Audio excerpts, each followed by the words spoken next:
வணக்கம் நண்பர்களே. இன்று நம்ம ஏஆர் ராப்பாய் துப்பாக்கியின் ஒரு முக்கியமான பகுதியா கருதப்படும் அப்பர் ரிசீவர் பற்றி விரிவாக பார்க்க போகிறோம். துப்பாக்கியின் செயல்பாட்டிலும் துல்லியத்திலும் இதன் பங்கு எவ்வளவு முக்கியம் என்பதை இந்த வீடியோவில் தெரிந்து கொள்ளலாம். ஏஆர்பிசி துப்பாக்கியின் மேல் பகுதியான அப்பர் ரிசீவர் என்பது துப்பாக்கியின் பல முக்கியமான பாங்களை இணைக்கும் ஒரு மையமான பகுதி. இது இல்லாமல் துப்பாக்கி இங்கவே இயலாது. இதுல பீப்பாய், bullet carrier group, charging handle, gas system, கைப்பிடி மற்றும் ஹேண்ட்கார்டு போன்றவை அனைத்தும் இணைக்கப்படுகின்றன. ஒவ்வொரு பாகமும் துப்பாக்கியின் செயல்பாட்டில் தனிச்சுமான பங்கு வகிக்கிறது. துப்பாக்கி சுடும் போது குண்டு பீப்பாயில் இருந்து கிளம்பி இலக்கை நோக்கி செல்லும் பாதையே அப்பர் ரிசீவர் தான் நிர்ணயிக்கிறது. அதனால்தான் இந்த பகுதி மிகுந்த துல்லியச்சுடன் உருவாக்கப்பட வேண்டும். ஒரு சிறிய அளவு தவறே துப்பாக்கியின் செயல்பாட்டையும் துல்லியத்தையும் பெரிதும் பாதிக்கக்கூடும். அதனால்தான் அப்பர் ரிசீவரை உருவாக்கும் போது மிகுந்த கவனமும் துல்லியமும் அவசியம். ஒரு சின்ன பிழைசு துப்பாக்கியின் செயல்பாட்டில் பெரிய மாற்றத்தை ஏற்படுத்தும். துல்லியமான அளவீடுகள், சரியான பொருத்தங்கள் மற்றும் தரமான பொருட்கள் பயன்படுத்தப்பட வேண்டும். நீண்ட தூர் இலக்குகளை தாக்கும் போது மிகச்சியப்பு சூட பெரிய வித்தியாசத்தை ஏற்படுத்தும். அதனால்தான் துல்லியம் முக்கியம். நாமே அப்பர் ரிசீவரை உருவாக்கும் போது ஒவ்வொரு பாகத்தையும் தனித்தனியாக கவனமாக பொருத்தலாம். இது நமக்கு துப்பாக்கியின் செயல்பாட்டை முழுமையா புரிந்து கொள்ளும் உதவும். நாமே உருவாக்கும் அப்பர் ரிசீவர் கடையில் வாங்கும் தயாரிப்புகளுக்கு மேலே நம்பகத்தன்மை மற்றும் தனிப்பட்ட அனுபவத்தை தரும். இது நமக்கு பெருமையும் நம்பிக்கையும் தரும். இந்த பயணத்தில் ஒவ்வொரு கட்டத்தையும் தெளிவாக படிப்படியா பார்க்க போகிறோம். உங்களும் இந்த பயணத்தில் சேருங்க.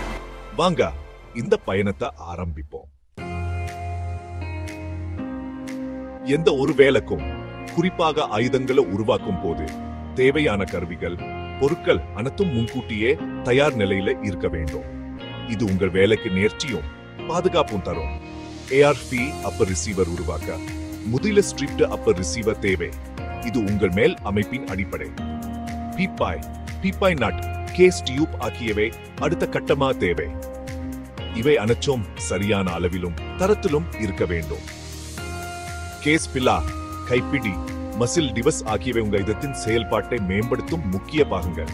பிசிஜி, சார்ஜிங் ஹேண்டில் ஆகியவை இல்லாமல் உங்கள் மேல் அமைப்பு செயல்படாது. நல்ல தரமான பாகங்களை தேர்ந்தெடுப்பது அவசியம். கருவிகளுக்குள் வைஸ் பிலா அல்லது ரியாஷன் ராட் முக்கியமானவை. இவை உங்கள் பாகங்களை உறுதியா பிடிக்க உதவும். ஆர்மர் ரென்ஸ், டார்க் ரெஞ்ச் ஆகியவை சரியான முறையில பாகங்களை இணைக்க உதவும். சரியான டார்க் அளவு முக்கியம். ரோலர் பின் பன்செட், சுத்தியல், கிரீஸ் ஆகியவை சிறிய பாகங்களை பொருத்தும் போது உதவும். துணிகள், CLP போன்றவை பாகங்களை சுத்தம் செய்யவும் பாதுகாக்கவும் அவசியம். ஒவ்வொரு கருவியும் பாங்களும் சரியான தரத்திலும் பிழையில்லாமல் இருக்க வேண்டும். குறைபாடுகள் இருந்தால் அவற்றை உடனே மாற்றுங்க. ஆன்லைன் ரிவ்யூஸ் பார்த்து மற்றவர்களின் அனுபவங்களை அறிந்து தரமான பொருட்களை தேர்வு செய்யுங்க. இது உங்கள் பணிக்கு நம்பிக்கையை தரும். எல்லா பொருளையும் ஒரே இடத்தில் வாங்க முயற்சி செய்யுங்க. இது பொருட்களின் பொருத்தத்தை உறுதி செய்யும். தயாரிப்பு சரியாக இருந்தா உங்கள் வேலை பாதி முடிந்தது என்று நினைக்கலாம். ஒழுங்கா அமைக்கப்பட்ட பாங்கள் உங்கள் நேரத்தை மிச்சப்படுத்தும். தயார் நிலையில் இருக்கும்போது தாம் வேலை சுலபமாகவும் பாதுகாப்பாகவும் நடக்கும். அடுத்த கட்டம் பாதுகாப்பு குறிப்புகள். அதுக்காக தயாராகுங்க. பாதுகாப்பு எப்பவும் முதன்மை. வேலை செய்யுற இடம் சுத்தமாகவும் வெளிச்சமாகவும் இருக்கணும். பாதுகாப்பு கண்ணாடி கட்டாயம். பாங்கள் தெரிக்க வாய்ப்பு இருக்கு. கையுறை பயன்படுத்தலாம், ஆனா சில வேலைகளுக்கு இல்லாம் செய்யவும் வசதியா இருக்கும். அவசரப்படாதீங்க. ஒவ்வொரு அடியும் நிதானமா செய்யுங்க. சந்தேகம் வந்தா இன்ஸ்ட்ரக்ஷன் மேனுவல் அல்லது வீடியோ பார்த்து தெளிவுபடுத்திக்கோங்க. தவறா பொருத்தினால் பாகங்க சேதமடையலாம். வெடிமருந்துகள் பக்கத்துல இருக்க கூடாது. பாதுகாப்பு ஒரு பழக்கம். எப்போ பின்பற்றுங்க. இப்ப பீப்பாயை பொருத்தும் படிக்க போகலாம். பாதுகாப்புடன் ஆரம்பிப்போம். துல்லியமான ஒரு ரைபிள் உருவாக்க முதலில் பீப்பாய அப்பர் ரிசீவரை சரியா பொருத்துவது மிகவும் முக்கியம். ரிசீவரை வைசில் உறுதியான முறையில் பிடிக்க வேண்டும். இது வேலை செய்யும் போது எந்த அசைவும் இல்லாமல் பாதுகாக்கும். பீப்பாய் எக்ஸ்டென்ஷனை மெதுவாகவும் கவனமாகவும் செருங்க. எந்த தவறான கோணமும் இல்லாமல் நேராக செருவது துல்லியத்துக்கு அடிப்படை.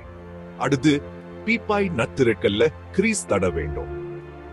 இது திரைக்க சீராக சொல்லவும் எதிர்காலத்தில் எளிதாக அகற்றவும் உதவும். கிரீஸ் தடவுவது உதிரி பகுதிகள் அதிக அழுத்தத்திலும் சிக்காமல இருக்க உதவுது. பீப்பாய் நட்டை முதலிய கையால் டைட் பண்ணுங்க. பிறகு அதை கழட்டி மீண்டும் டைட் பண்ண வேண்டும். இதனால் திரைக்க சரியாக அமையும். எந்த சிக்கலும் இல்லாமல் நட்டு நன்றாக அமர்ந்திருக்கும். இப்போது டார் ரெஞ்ச் கொண்டு பீப்பாய் நட்டை ஹட்டி முதல் 30 ஃபீபம்ஸ் வரை டைட் பண்ணுங்க. சரியான டார்க் அளவு பீப்பாயின் லேத்தன்மைக்கும் துல்லியத்துக்கும் முக்கியம். பீப்பாய் நட் மற்றும் கேஸ் டியூப் ஓட்டை நேராக வருவது அவசியம். கேஸ் டியூப் ஓட்டையும் நட் காடியும் சரியாக ஒத்து போக வேண்டும். டார்க் அளவு என்பது FTLBS க்கு மேல் போகக்கூடாது. அதிகமா டைட் செய்தால் பாங்கள் சேதமடைய வாய்ப்பு உள்ளது. பீப்பாய் மற்றும் நட் சரியா பொருத்தப்பட்டுள்ளதா, எல்லா பாகங்களும் நேராக உள்ளதா என்று நன்கு செக் பண்ணுங்க. இந்த அடித்தளம் துல்லியமான ஷூட்டிங்குக்கு மிகவும் முக்கியமானது. இப்போது இந்த அடிப்படைகளை முடித்த பிறகு அடுத்த கட்டமாக கேஸ் சிஸ்டம் நிறுவும் செயல்முறையை பார்க்கலாம். இது ரைபிளின் செயல்பாட்டுக்கு அத்தியாவசியமான அடுத்த படி.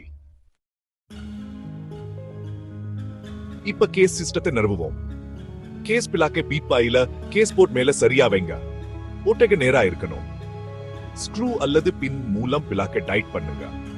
கேஸ் டியூப்பை கேஸ் பிளால செருகி ரோல் பின் மூலம் மெதுவா தட்டி உள்ளே விடுங்க.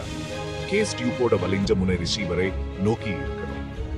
கேஸ் சிஸ்டம் சரியா பொருத்தப்பட்டிருக்கான்னு செக் பண்ணுங்க. தவறா பொருத்தினா துப்பாக்கி சரியா இயங்காது. கவனமா செய்யணும். அடுத்து கைப்பிடி பொருத்துறத பார்க்கலாம். அப்பர் ரிசீவர் உருவாய் வருது. அடுத்து ஹேண்ட் கார்டை பொருத்துவோம். ஹேண்ட் கார்டு பீப்பாயை தோடா பீப்பாய் நட்ல தான் இணைக்கப்படுது. இது துல்லியத்தையும் பாதுகாப்பையும் அதிகரிக்கும். ஹேண்ட் கார்டை மெதுவா ஸ்லைடு செய்து மவுண்டிங் பாயிண்ட்ல சரியா வைங்க. ஸ்க்ரூக்களை சமமா டைட் பண்ணுங்க. ரெயில்கள் நேரா இருக்கான்னு செக் பண்ணுங்க. ஹேண்ட் கார்டு உறுதியா இருக்கணும். லூசா இருந்தா மறுபடியும் டைட் பண்ணுங்க. இது முழுமையான தோற்றத்தையும் குடிமானத்தையும் தரும். கடைசி பங்கலை பொறிச்சி முடிப்போம். இறுதி கட்டம் சார்ஜிங் ஹேண்டில் மற்றும் பிசிஜி பொருத்துதல். சார்ஜிங் ஹேண்டிலை அப்பர் ரிசீவர்ல செருங்க. பிசிஜி முழுமையா நீட்டி மெதுவா உள்ளே தள்ளுங்க. பிசிஜி மற்றும் சார்ஜிங் ஹேண்டில் கிளிக் ஆகும் வரை தள்ளுங்க. சார்ஜிங் ஹேண்டிலை இழுத்து விடும்போது பிஜி ஸ்மூத்தா நகரணும். சிக்கல் இருந்தா சுத்தம் செய்யுங்க. பிசிஜிக்கு எண்டே தடவுறது நல்லது. இப்ப உங்க அப்பர் ரிசீவர் முழுமையா தயாராகிச்சு. பெருமை வருங்க. சில பொதுவான தவறுகள் பீப்பாய் நட்டை சரியான டார்க் அளவுக்கு டைட் செய்யாதது. கேஸ் பிளாக்க சரியா அலைன் செய்யாதது. கேஸ் டியூப் ரோல பின்ன மெதுவா தட்டணும். பாங்களுக்கு எண்ணெய் கிரீஸ் போடாம பொறுத்துறது தப்பு. தப்பான கருவிகள் பயன்படுத்த வேண்டாம். ஒவ்வொரு அடியும் கவனமா செய்யுங்க. சரியான கருவிகள், சரியான முறைகள் முக்கியம். இந்த தவறுகளை தவிர்த்தா சிறந்த அப்பர் ரிசீவர் உருவாக்கலாம். அனுபவம் வளரும். வாழ்த்துக, நீங்க ஒரு துல்லியமான AR ஃபிம்புலா அப்பர் ரிசீவரை உருவாக்கி முடிச்சிட்டீங்க. இறுதி சரிபார்ப்பு ஸ்க்ரூக்க பிங்கல் உறுதியா இருக்கான்னு செக் பண்ணுங்க. ஹெட் ஸ்பேஸ் செக் செய்யுங்க. தெரியலன்னா கன்ஸ்மித் உதவி பெறுங்க. பாதுகாப்பு எப்பவும் முக்கியம். இது ஒரு ஆரம்பம் மட்டுமே. தொடர்ந்து கத்துக்கோ. துப்பாக்கிகளை மதிச்சு பொறுப்புடன் பயன்படுத்துங்க. சட்ட விதிகளை பின்பற்றுங்க. உங்க முயற்சிக்கு வாழ்த்துக. லோயர் ரிசீவருடைய இணைச்சு பாதுகாப்பா ரெயின்ல சோதிச்சு பாருங்க. மீண்டும் சந்திப்போம்.